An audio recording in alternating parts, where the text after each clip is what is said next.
নরসিংদী জেলার বিস্তীর্ণ মাঠ জুড়ে বাণিজ্যিকভাবে চাষ হচ্ছে সূর্যমুখী ফুল। এই ফুলের বীজ থেকে উৎপাদিত ভোজ্য তেল পুষ্টিকর ও স্বাস্থ্যসম্মত হওয়ায় বাজারে এর ব্যাপক চাহিদা রয়েছে। বাজার দর ভালো হওয়ায় জেলার চাষিদের কাছে জনপ্রিয় হয়ে উঠেছে সূর্যমুখী ফুলের চাষ। মোবারক হোসেনের তথ্য ছবিতে প্রতিবেদন। মেঘনা নদীর তীরে দিগন্ত জুড়ে সূর্যমুখী ফুলের হাসি। বাতাসে হলুদের আভায় হাজারো সূর্যমুখীতে ঝলমল করছে চারদিক। এই মনোমুগ্ধকর দৃশ্য উপভোগ করতে নরসিংদীর নাগারিয়াকান্দি ব্রিজের কাছে মেঘনা নদীর তীর ঘেঁষা সূর্যমুখী ফুল বাগানে ভিড় জমান প্রকৃতি প্রেমীরা।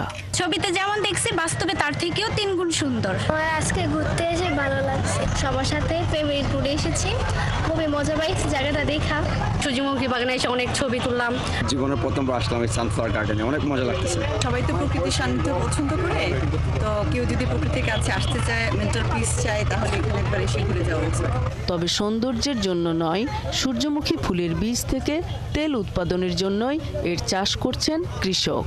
এই তেল পুষ্টিকর ও স্বাস্থ্যসম্মত হওয়ায় বাজারে চাহিদাও প্রচুর। তাই স্বল্প খরচে বেশি লাভ হওয়ায় সূর্যমুখী চাষে আগ্রহী তারা। আমাদের এবার মোটামুটি বাম্পার ফলন হয়েছে।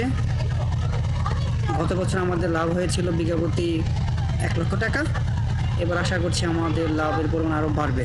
কৃষি কর্মকর্তারা বলছেন, সূর্যমুখী চাষে আগ্রহ বাড়াতে কৃষকদের প্রশিক্ষণ সহ নানা সহযোগিতা দেয়া হচ্ছে। আমাদের সূর্যমুখী আবাদ বৃদ্ধি করতে হবে, কারণ এর একটা ব্যাপক চাহিদা রয়েছে এবং এটি কিন্তু সূর্যমুখীর চেয়ে বেশি উচ্চ মূল্যে। আমরা এটা হাই ভ্যালু ক্রপ হিসেবে কিন্তু আমরা অবহিত করি এবং আমাদের কৃষক ভাইদেরকে সবসময় বলি যে উচ্চ মূল্যের ফসল আবাদ করলে কিন্তু আমাদের কৃষকরা বেশি লাভবান হয় এবং তারা কিন্তু আমাদের যে এই ভোজ্য তেল উৎপাদনে ভূমিকা রাখতে পারে। চলতি বছর জেলার 6টি উপজেলায় প্রায় 20 হেক্টর জমিতে সূর্যমুখী ফুলের চাষ হয়েছে।